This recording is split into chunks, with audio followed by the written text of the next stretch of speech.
একদিন আপনার মা আর আপনাকে ফোন করবে না।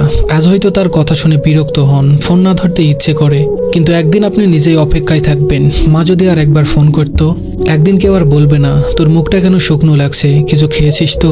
যে মানুষটি নিজের সবকিছু বিসর্জন দিয়ে আপনার মঙ্গল চেয়েছে, নিঃস্বার্থভাবে ভালোবেসেছে, সে আর থাকবে না। আপনি চাইলেও আর সেই ভালোবাসার ছাই ফিরে যেতে পারবেন না। একদিন আপনার ভুলগুলোর জন্য কেউ আর শাসন করবে না। আজ হয়তো রাগ লাগে, বিরক্ত হন, কিন্তু সেই শাসনই একদিন অভাব হয়ে বুকে চেপে বসবে। একদিন যে ঘরে ঢুকলেই মা আপনার পছন্দের খাবার নিয়ে হাসি মুখে অপেক্ষা করতেন, সেই ঘরটি শুষাণ পড়ে থাকবে। সেখানে খাবার থাকবে, রান্নার গন্ধ থাকবে, কিন্তু যে ভালোবাসা সবকিছুকে প্রাণ দিত, সেটি আর থাকবে না। একদিন আপনাকে দরজার কাছে দাঁড়িয়ে বিদায় জানিয়ে কেউ আর চেয়ে থাকবে না। আপনার পায়ের আওয়াজ মিলিয়ে যাওয়া পর্যন্ত অপেক্ষা করবে না।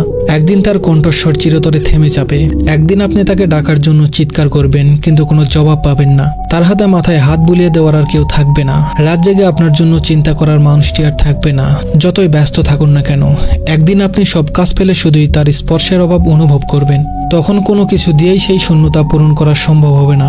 সময় খুব নিষ্ঠুর, এটি থেমে থাকে না, কাউকে ফেরত পাওয়ার সুযোগ দেয় না। একদিন শুধু স্মৃতির মধ্যে তাকে খুঁজতে হবে, তার পুরনো গলার স্বর রেকর্ডে শোনার চেষ্টা করতে হবে, পুরনো ছবিগুলো হাতে নিয়ে বোবা কান্না করতে হবে, কিন্তু কিছুই আর ফিরবে না, কেউ আর ফিরে আসবে না। আপনি কেবল অনুভব করবেন আপনার ভিতরে এক বিশাল শূন্যতা, যা কখনোই আর পূরণ হবে না। ধন্যবাদ সবাইকে।